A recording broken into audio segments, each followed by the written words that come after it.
Because it provides a political wedge. It gives somebody a heads up over somebody else, one faction a heads up over somebody else. And with the computer today, I mean, Hitler would have died for the computer. I mean, you know, yes. he would have killed, I should say, for the computer. And now that we have that, we have what's called predictive computer technology.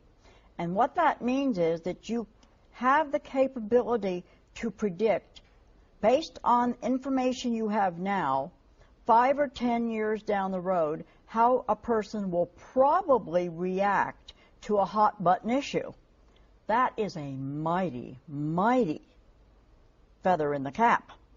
So that's one of the reasons that they want this. And then they can go to the classroom, they can change curriculum, they can augment things, take things out, introduce things, not mention certain people that were important, all kinds of things, and get these kids to buy in to certain agendas, to certain beliefs. What they're trying to do is to change the belief system. And again, when I say they, it is a leftist cadre of psychologists and psychiatrists. And they're pretty big, and they've got a lot of money. Well, and I don't think that this is surprising if we just take a moment and think about what you have just shared with us. Haven't we seen this to be true in recent days and in recent weeks? Haven't we seen this happen over recent years with regard to some things that have been good, but also with regard to some things that many parents would take issue with? For example, let's just talk for a moment about environmental issues. Well, now suddenly an environmental issue has a higher ranking in a priority list than obeying the 10 Commandments of God, which are not even allowed to be posted in a school. Another example might be the way in which certain buzzwords are used with children that can set off a chain reaction of events that can be carefully orchestrated to lead to a predictable resolution. Right. Another example might well be the fact that we have been able to convince children that they ought not to smoke, but we cannot convince children that they ought not to have sexual relations before marriage. As a matter of fact, we have actually codified sexual relations, right, and we have actually changed the child's mind to accept that based on various kinds of techniques that have been implemented to deliberately do this, and all of this was attainable through this information that came to this group of people through these tests that were being used, something that marketing knows called psychographics. Psychographics, exactly. And psychographics, the dictionary definition now, it's a marketing dictionary, which is interesting. Yes. The New World Media Dictionary, that was the first place I ever saw it, Webster's New World Media Dictionary, and it defined it as the capability to gather information related to sex or income, race, and all the things you think you're not even supposed to ask people. Yes. And yet it's socio-demographic, economic, and racial, and religious information. And I think a part of this, which is most pernicious, which is I was reading your books and decided I had to stop using the highlighter because the highlighter was going to run dry. One of the things one of the areas that I think that this is most pernicious has to do with the way in which this information then is used against the child. Yeah. The child gives the information, and then the child becomes a target for, if you will, a remedial...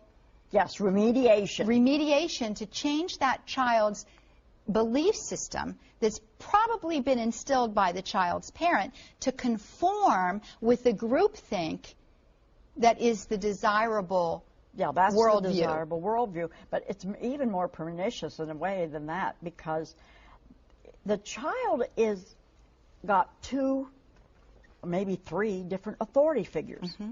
His parent is supposedly an authority figure. Mm-hmm. His teacher is an authority figure, and his minister or priest is an authority figure. Right.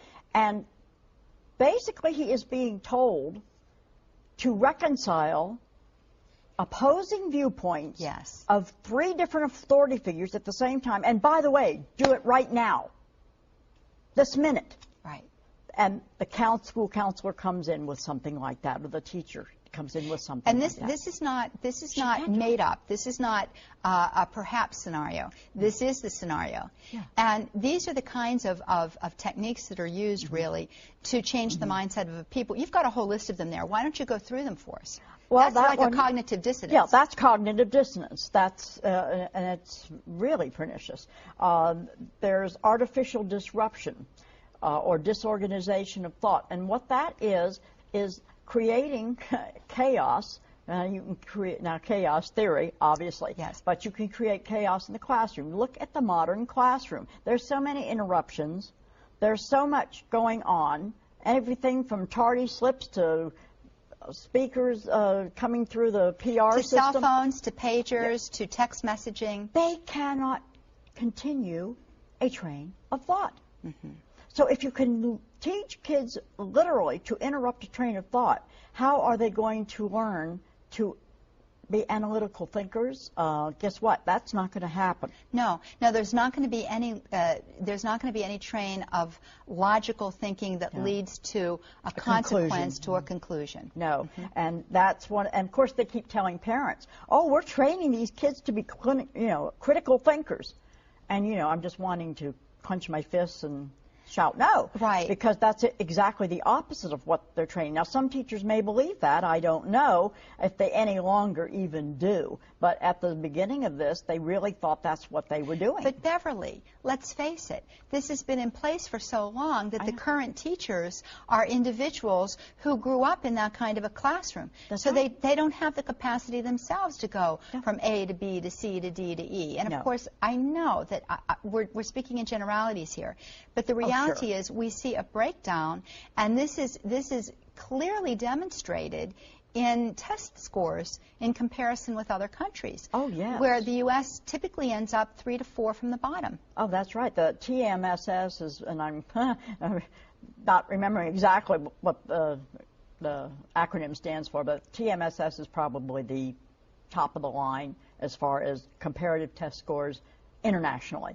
And yep, we're 3 or 4 from the bottom every time, including countries like Slovakia and all when that war was on. Yes. And you would think nobody could get anything done with that. But they were doing a better job even then than we are now. So that's not very helpful. And the kids cannot maintain a train of thought. That is now they talk about, oh, well, these kids can multitask better than you can. As long as it's little short spurts. Yeah, they can text message and they can type something on the computer that's 1 sentence long. Right. I'm thinking of a renowned psychiatrist, actually, who works with a lot of children that have attention disorders. Attention deficit disorder and other things.